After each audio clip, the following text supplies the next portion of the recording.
Santri di Langkat bakar pengurus ponpes, emosi sering dibully, pelaku sempat rekayasa cerita. FAZ, santri anak berusia 17 tahun di Langkat, Sumatera Utara diamankan polisi setelah membakar pengurus pondok pesantren tempat ia menuntut ilmu, Adab Auli Rizki 19 tahun. Akibat aksi pelaku, korban mengalami luka bakar 80% di bagian wajah, punggung, tangan, kaki, serta dada. Korban pun kini menjalani perawatan di RSUP Haji Adam Malik di Medan. Belakangan terungkap, pelaku nekat melakukan hal tersebut karena emosi kerap dibully oleh korban. Beli bahan bakar 2 hari sebelum kejadian. Di hari kejadian, Sabtu, tanggal 5 Oktober tahun 2024, sekitar pukul 3 waktu Indonesia Barat, para santri yang ada di Kecamatan Hinai dikejutkan dengan kebakaran yang terjadi di kamar korban. Saat itu para santri berusaha menyelamatkan korban dengan memecahkan kaca kamar. Hal tersebut disampaikan Kapolres Langkat, AKBP David Trio Prasojo saat dihubungi Kompas.com melalui telepon pada Rabu, tanggal 9 Oktober tahun 2024. Korban sempat berteriak minta tolong. Lalu, para santri mencoba untuk menolong korban dengan memecahkan kaca kamar dan mendobrak pintunya, kata David, Rabu. Polisi kemudian melakukan penyelidikan dan menemukan kejanggalan. Saat itu saksi yang diperiksa mengaku ada seseorang keluar dari dalam masjid dan berlari ke arah kebun. Lalu saksi masuk ke masjid dan melihat kamar pengurus pengajar ponpes sudah terbakar. Saksi pun memanggil santri yang lain minta pertolongan, didobrak, kemudian ditolong korban. Begitu awal mula ceritanya kan, ujar David. Dari hasil pendalaman, saksi tersebut adalah pelaku pembakaran korban. Jadi saksi ini memanipulasi dan merekayasa kejadian itu tidak pernah ada. Inisial saksi FAZ, ujar David. Ia mengatakan 2 hari sebelum kejadian, FAZ ternyata sempat meminta santri junior untuk membeli Pertalite. 2 hari sebelum kejadian, FAZ pernah meminta tolong ke santri junior untuk membeli Pertalite. Tapi dia beralasan bukan untuk membakar korban, ujar David. Ternyata pelaku menyimpan Pertalite tersebut dan melancarkan aksinya dini hari. Saat sedang piket jaga malam, pelaku melihat korban tertidur di kamar masjid. Lala pelaku mengambil karpet dan menyiramnya dengan Pertalite lalu disulut api. Bisa dibilang seperti sudah direncanakan. Kemudian pas hari kejadian si pelaku lagi kena piket jaga malam.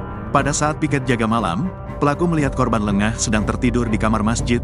Pelaku ambil karpet buat tidur, dia siram Pertalite ke karpet dan dia masukkan ke dalam kamar di mana korban sedang tidur. Kemudian dia sulut dengan korek gas, ujar David. David menambahkan pelaku berinisial FAZ seolah-olah memberitahu santri yang lain bahwa terjadi kebakaran. Mereka memecahkan kaca dan mendobrak pintu untuk menyelamatkan korban, ujar David. Kapolres Langkat, AKBP David Trio Prasojo mengatakan pelaku nekat membakar pengasuh ponpes karena kerap dibully oleh korban. Motifnya sakit hati sama korban. Korban ini kan pengajar di ponpes. Kemudian santri berinisial FAZ, sakit hati karena suka dibully sama korban, ujar David. Dibulinya secara fisik, ya memang FAZ berkacamata tebal, secara fisik dianggap enggak good looking lah. Jadi itu salah satu bahan bulian. Dan santri ini kalau lagi buat kesalahan, pelanggaran, ada tingkah lakunya gak pas, suka diekspose ke santri-santri lainnya oleh korban, sambungnya. Selain itu FAZ juga mengaku sering diadu domba oleh korban dengan pimpinan ponpes dan santri lainnya. Pada akhirnya pelaku ditegur sama pimpinan ponpes. Sering difitnah dan dituduh. Jadi FAZ sakit hati dengan korban, ujar David. Pihak pesantren tak menyangka pengajar di ponpes tersebut tak menyangka jika santrinya nekat membakar pengurus. Hal ini diungkapkan oleh MS, pengajar di pondok pesantren yang ada di Desa Batu Melenggang, Kecamatan Hinai, Kabupaten Langkat, Sumatera Utara. Ya benar dilakukan pembakaran yang dilakukan salah seorang santri terhadap pengurus pondok pesantren, ujar MS saat diwawancarai di Ponpes, Rabu, tanggal 9 Oktober tahun 2024. MS mengaku tak tahu kronologi detailnya dan penyebab kejadian tersebut. Kurang tahu, tapi saya lihat selama ini korban dan pelaku selama ini baik-baik saja. Seperti tidak ada masalah, makanya saya tidak ngangka kejadian ini bisa terjadi, ujar MS. Setelah kejadian tersebut, banyak yang mempertanyakan izin pondok pesantren yang memiliki 26 santri tersebut. Terkait hal tersebut, Kapolres Langkat, AKBP David Trio Prasojo belum mau membahas terkait hal itu. Soal izin pondok pesantren, saat ini kami masih fokus terhadap penyidikan tindak pidananya, ujar David, Rabu, tanggal 9 Oktober tahun 2024. Tapi tidak menutup kemungkinan nanti akan kami kembangkan sampai bagaimana perizinan pondok pesantren tersebut, tambah David.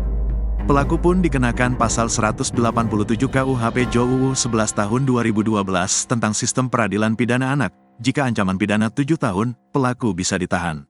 Korban berdomisili di Provinsi Aceh, ucap David.